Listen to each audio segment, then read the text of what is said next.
I wanted to briefly come on and talk to you about this journey that we've been taking.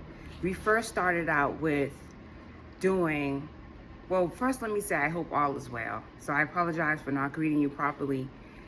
But we first started out with doing the journey to stop attracting emotionally unavailable people. And that journey was hard because we kept attracting these people in because we were people pleasers and over giving and oversharing.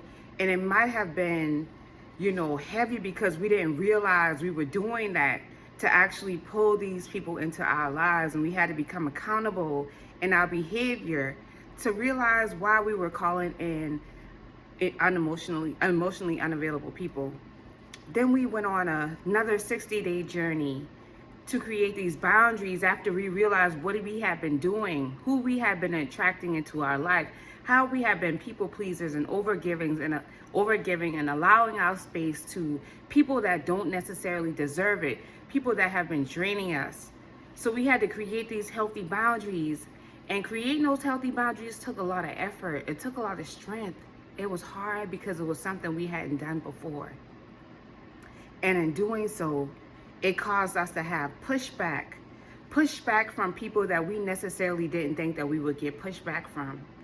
We had to start standing up for ourselves. We had to find that inner strength to be able to create those healthy boundaries. We had to draw the line in areas in our lives that we never had to draw the line before.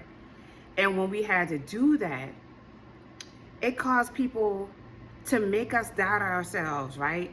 We came to a place where we were like, am I really doing the right thing by creating this boundary? Am I being too harsh? Am I being the one causing a problem? It caused you to go deep inside and figure out yourself and why you needed to create these boundaries. And in creating these boundaries, you may have had conversations with people because you came to a place of realization of like, I've been taking this negativity for so long. So you had conversations with people and possibly telling them or stating how you feel and standing up for yourself for the first time.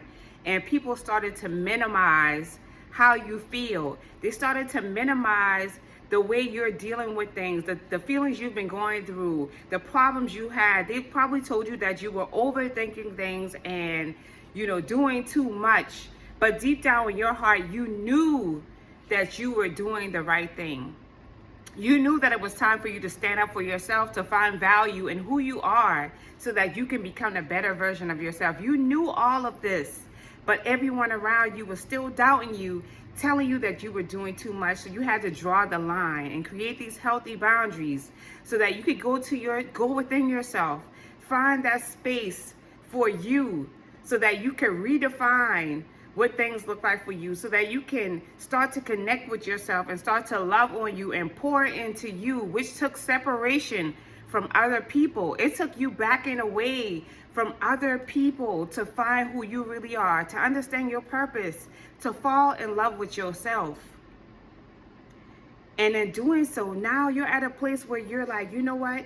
I gotta start investing more in me now. I got to start loving on me now. I got to start pouring more into me. I've been pouring into everyone else, and now it's time for me to pour into me. And guess what, y'all? We're about to do a 60-day journey now that helps you work on that inner union that you need to have with yourself, because truly, you can't have a real union with someone else if you don't have that union with yourself.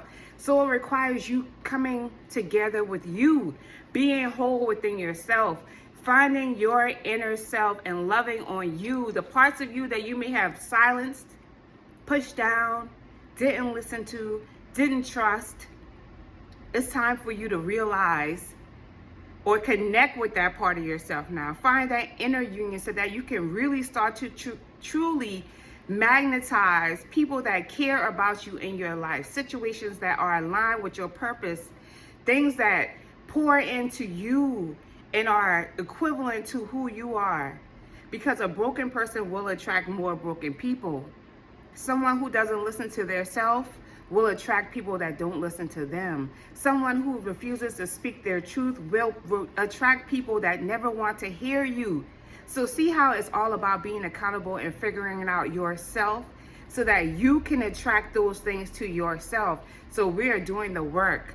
The next journey that we're doing is an inner union journey to balance your masculine and feminine energy, to bring the balance within yourself. That me, myself, and I, we're bringing it all together, because that's where it truly starts, so that you can live a better life, so that you can see the value in yourself, and now you become valuable. You start to embody value, and that's what you attract to yourself. So that's our next journey. I'm not exactly sure on what day, because I'm taking a break. It's like a little hiatus to regroup and to rest, because we all need rest. We all need time for ourselves. When you're constantly being of service to others and pouring out to others, then you have to pour and take time to pour into yourself. So that's what I'm doing now. It will be around the time of the new year. That's what I will say, the new calendar year, because the new year really doesn't start until in spring. But for the calendar new year, it'll be somewhere around that. Maybe the first day of the year, maybe a day before, I don't know. But that is our next journey, y'all. I hope to see you there. Peace and love. Take care of yourself. Don't get pulled into this wave that's happening right now. Don't let it pull you in. Stay grounded, stay centered, practice, do your somatic practices, your breathing exercises. Take care of you. Put you first. I will see you soon. Peace and love. Mwah.